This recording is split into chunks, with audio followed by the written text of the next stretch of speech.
Now here's the tail of the tape for Judah against Matthysse. You see the 5-year age advantage for the Argentine fighter. Fighting out of the blue corner, wearing silver with black, official weight 140 pounds. His professional record, a perfect one. 27 victories without a defeat. 25 KOs from Trelew, Chubut, Argentina, the undefeated Lucas Matthysse.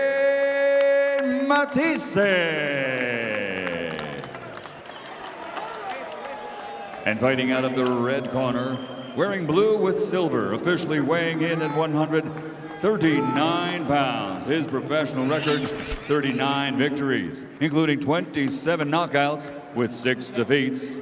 From Brooklyn, New York, the former undefeated junior welterweight world champion and former undisputed welterweight champion of the world, Zab Super Judah. Lucas, let me have him for a second. Zab, anything from here down is going to be considered low. All right, touch him up. Touch him up. Let's go. A dozen times in his career that Zab Judah has been in tip-top shape. As Roy Jones mentioned, he seems to be in tip-top like $1 million because if he can, there may be yesterday at the meeting to show us his Bernard Hopkins belly. Don't know if he is right there with the awkwardness of the way he threw that punch and the way his feet were an earlier middle round knockout tonight. The feeling is at some point Matthysse will make a mistake. Already, he's starting out smartly by using his jab. Now Judah begins to work upstairs with the jab. 1, 2, 3, 4, 5 jabs. Hard right hand hook inside by Judah.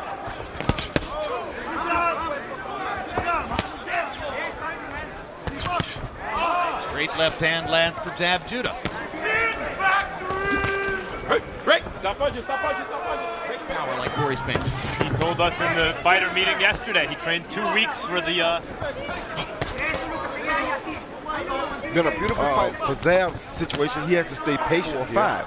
In Mathisse's case, he needs to hurry up and try to put his right hand on Zab and try to change the way this fight is. You know, both guys are doing certain things well, as you point out, Roy, I think, but from Zab in particular, he can counter. Because although he's throwing that jab and an occasional shot like that, 9 pounds, maybe 10. And Matthysse is a power puncher, so if he goes in and attacks Matthysse right now, he gives him the best possible chance of landing that thing. So you're saying wait a few more rounds? He has to. The kid hasn't been going more most of his career, so why go out there and give him his advantage? He's best inside the 4 rounds. Don't go out there on you. Matthisse's side feels that if Zab goes past, he starts to fade. Well, I understand that, but as we all know, experience is a big rounds. Zab does. Zab wear down after 4 rounds now, as has been the case sometimes. You made a great point, Roy. Early in the round, we started to hear some fans expressing discontent. They also don't have a clue that he has a 98% knockout ratio. There's the discontent again. And I'm not really sure what that's about because they're both working pretty hard. Patience, just the patience I wanted. Keep it up. Very good work, Lucas. Keep a jab.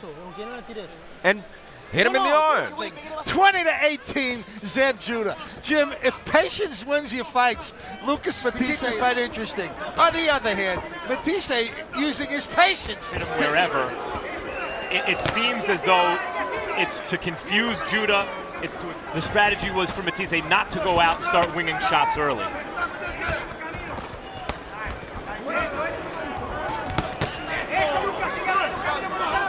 California to prepare for the fight. Matthysse, awestruck, said, nobody works like Martinez. It's unreal. You could have level training camp before with a championship level fighter. No, he's staying away from from Zab's straight left hand and Zab's left uppercut, which are his best things. He's wearing him down with work this time, but that's what he's trying. 27 fights, Matthysse has been past the 4th round once, a 10-round fight. But 26 of those fights are 4 rounds or less. 4 rounds if they don't start fighting a little more. Like that. Body shot to say, okay, you landed something. There's another one. You don't give me water. It's an exceptional round. Exceptional round. Be careful. He got you with that uppercut. You see Zab step back off of the left hook lead by Matthysse with a beautiful left uppercut right on the chin. At the end of the round, you see them exchange, and there's a bad hit, but that may have caused the cut. Harold Letterman gave the 3rd round to Matthysse. So I'm guessing Zab felt the butt was intentional. And that was the reason for his fit of pique at the end of the round. Yes, I do. He seems like he's doing most of the punching now, and he's beginning to believe that next level fighter. He's more fluid. He's not nearly as stiff as he was in the first round. So that's what may come into play here, but we'll see. And now it's clear that blood is beginning to trickle from the cut. Judah has to keep with his jab and quit letting Matthysse lead with all the punches, because if he continues, but Matthysse is fighting a very smart fight here for a guy who doesn't have much experience against top. Play that Judah landed in the last round. He landed that punch twice against Miguel Cotto in Madison Square Garden. Zab there is starting to actually land the jab and lands it.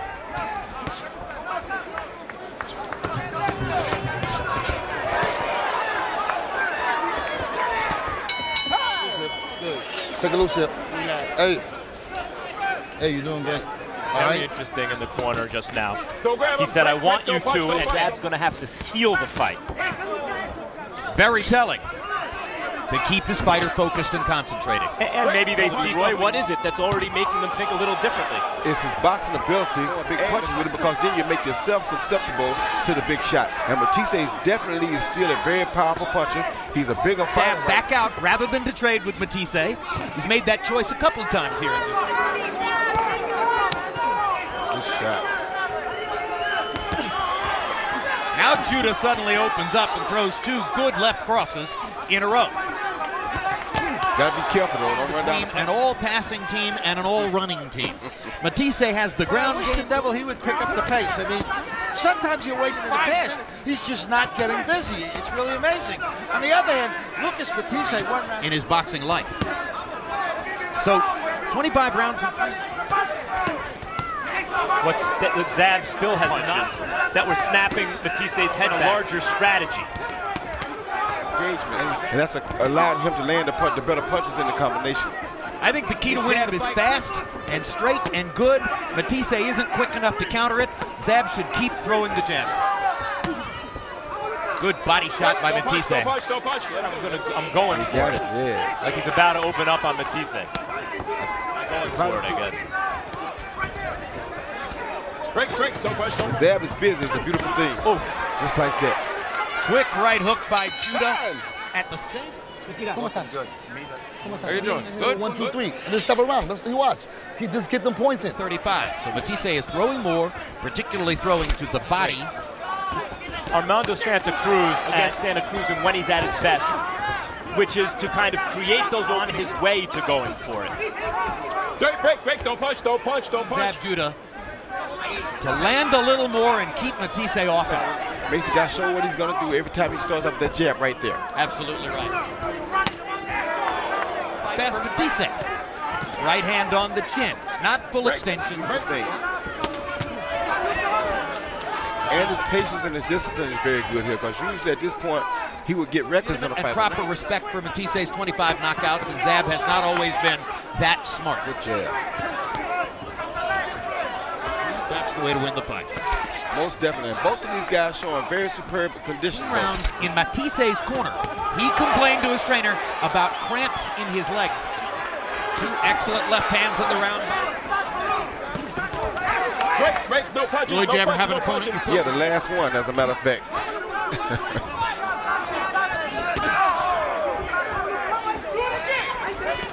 Break, don't punch.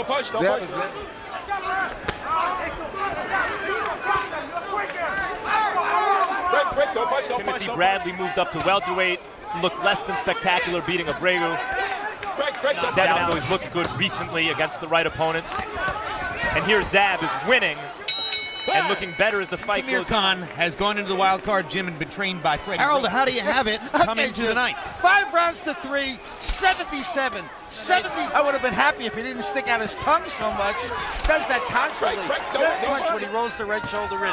Every single time. But be as it may, Zab Judah almost every round. And you guys keep talking about the right jab. He was pumping it out. And he has to keep pumping it out here to keep it safe. Hand speed that Zab Judah has. If you're willing and assertive enough to keep throwing, it would have to be somebody with equal hand speed and the possibility of countering.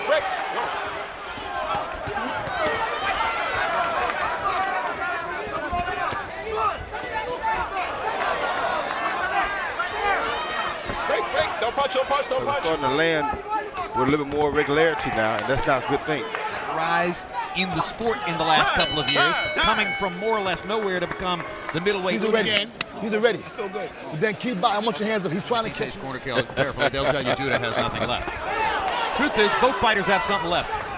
For Judah, if he wins, according to main event's promoter, Kathy Duva would be a rugged, determined fighter who beat the hell out of Kendall Holt. The question is how much Kendall Holt lost. And in terms of talent, it's a mismatch.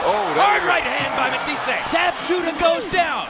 4, 5. Gonna try to fight his way through this. Judah's very dangerous here. Matthysse start throwing too many punches and come at him too much. You can't let that happen. He's allowing Matthysse to throw his right hand with impunity.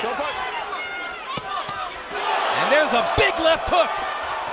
Very quickly here. Got 1 minute left in the 10th. A good shot, good uppercut. Don't punch, don't punch. Right throw, but you got to still touch him and make him respect him like that. And you got to get out after he throws him. You can't throw him and stay up. Lucas Matthysse takes Zab Judah's punch better than vice versa. Yes. But Zab got a good leg like right there. He should have punched first. He doesn't have too much confidence coming forward. Another knockdown would make, and either thing could happen, but the bell. For one, can I tell you, let me for one? Give me this water. Now look, you still doing good. You listen, he gonna listen. So much regularity and confidence. They lanced the overhand right down the side of Zab's left glove. But Zab was letting him come in too freely, and he finally landed the shot he's been trying to land on. Suddenly in a darkened room. Zab's come off to. This is a fight he has not dominated against an opponent. He let Matthysse attack first. He's going to get caught just like he's doing now. Right now, Zab's weariness is the product of all those body shots in the first 8 rounds. It's spectacular to go to the rib cage, but it's more like... And this is what Zab has to do to keep Matthysse from punching. Down goes Judah! That was a push. And this is going to be called...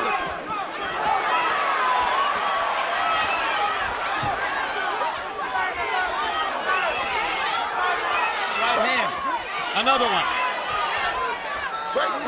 The same thing, the same thing. He's coming in. He partially lands a straight right hand there, followed by a hook to the top or the back of Zab's head, but then he pushes him down. What Matthysse is doing.